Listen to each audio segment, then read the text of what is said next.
Olá pessoal, eu sou a Raquel Fernandes e hoje a gente vai iniciar a nossa maratona de tópicos para a gente poder pontuar, estudar, saber, conhecer, despertar o interesse para a história da arte. Hoje a gente vai fazer o nosso tópico 1, que é o único tópico que eu deixo sempre nessa posição quando eu dou aula, que é a linha do tempo. A linha do tempo da arte, ela é importante para a gente poder situar a arte, né, na evolução da sociedade. Como que as manifestações artísticas, como que a estética na produção artística se deu de acordo com um grupo social, com a sociedade, com a cultura em torno dessa produção artística. Porque, citando o nosso filósofo Aristóteles, a arte é a metáfora da vida. E isso significa que a arte ela vai sempre refletir de forma metafórica e simbólica os conflitos e as questões da sociedade que a cerca.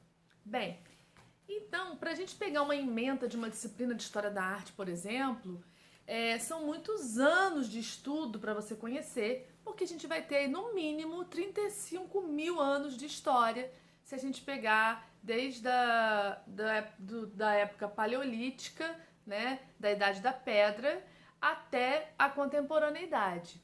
Então, essa linha do tempo ela é importante para a gente entender os séculos, entender as questões sociais que permeiam a evolução da sociedade, para também a gente entender como que a arte vai evoluindo. E aí, basicamente, a gente tem uma linha do tempo centrada em eixos, que eu vou passar para vocês agora. Só que nesses eixos nós temos um universo de possibilidades, de nuances, de diferenças entre países, entre regiões e etc. Então, normalmente, né, essa linha do tempo ela serve para a gente se guiar nesse percurso e a gente vai preenchendo essas lacunas ao longo da busca dos nossos conhecimentos e da produção do nosso conhecimento. É importante a gente pensar que nós, no Brasil, temos uma educação extremamente eurocentrada, então a maioria dos livros de história da arte traz essa visão de Grécia e Roma até os dias atuais, passando por todos os países da Europa e a América a partir da colonização. Mas é importante a gente saber também que existem outras manifestações tão importantes quanto, que não têm juízo de valor, e que também influenciaram na nossa forma de ver a arte, na nossa forma de valorizar o que é belo, inclusive o sentido de belo, né? Que a gente também vai, ao longo desse tempo, pensar no nosso sentido de belo, que seria o belo de Platão, e que seria o belo que hoje nós temos como belo, e ele vai se ressignificando ao longo da história.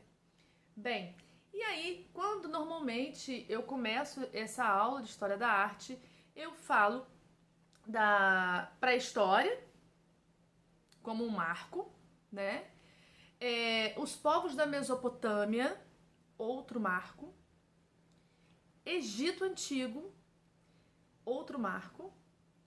Grécia, Roma, Idade Média, Renascimento, Barroco, Neoclássico, Realismo, Romantismo, Impressionismo, como o primeiro movimento da arte moderna, e a partir dele, Cubismo, Fauvismo, Futurismo, Abstracionismo e inúmeros outros movimentos que vêm com o século dos ismos, que é o século XX.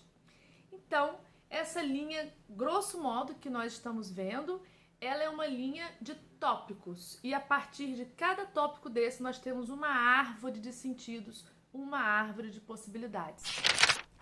E o Egito é o único país africano que está nessa nossa linha do tempo.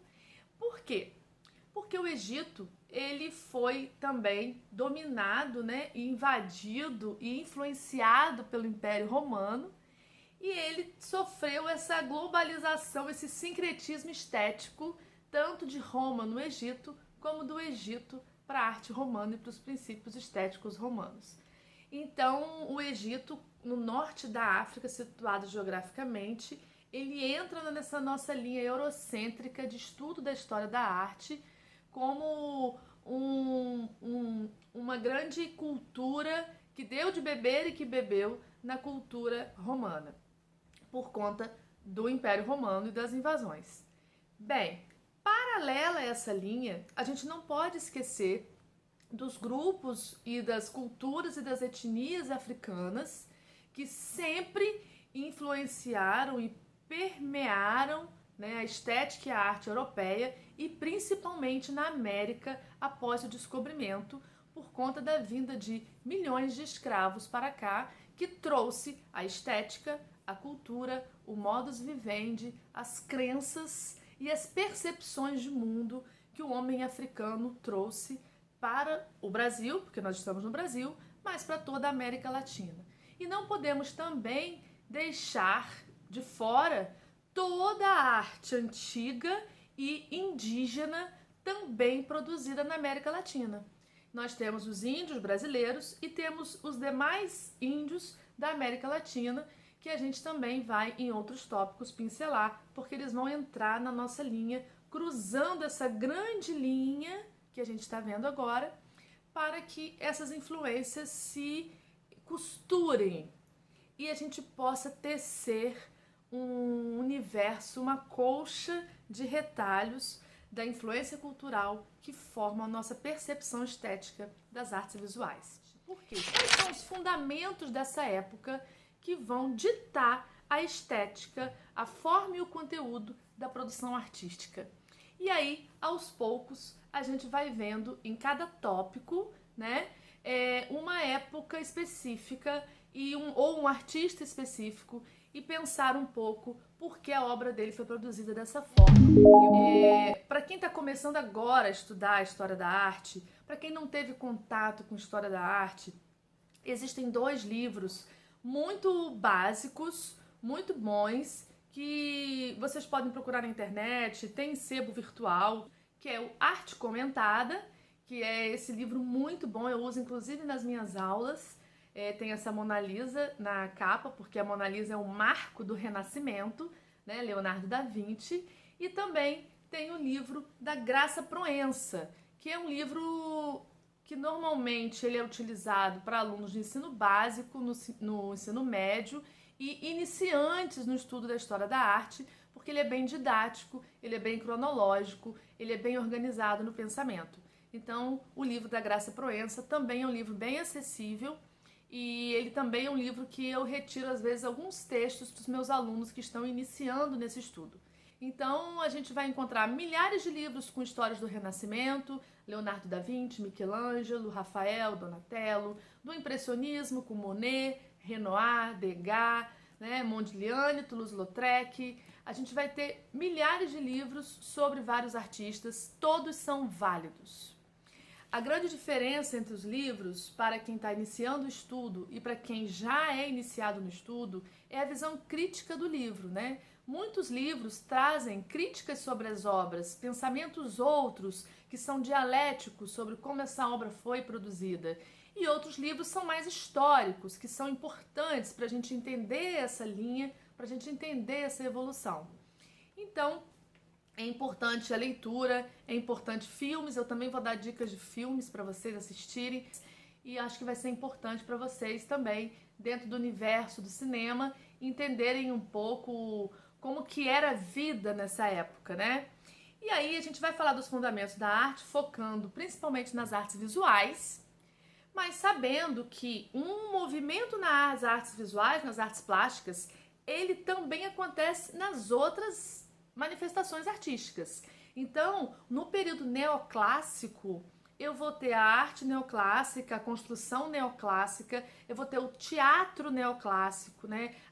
O palco quadrado, a quarta parede, eu vou ter a dança clássica e vou ter a música clássica também e outras músicas. Na Idade Média, por exemplo, eu vou ter os autos, né? Os textos teatrais, que são os autos religiosos, que eram feitos para catequização, principalmente, A arte visual, né, as artes plásticas vão estar focadas no cristianismo, na religião.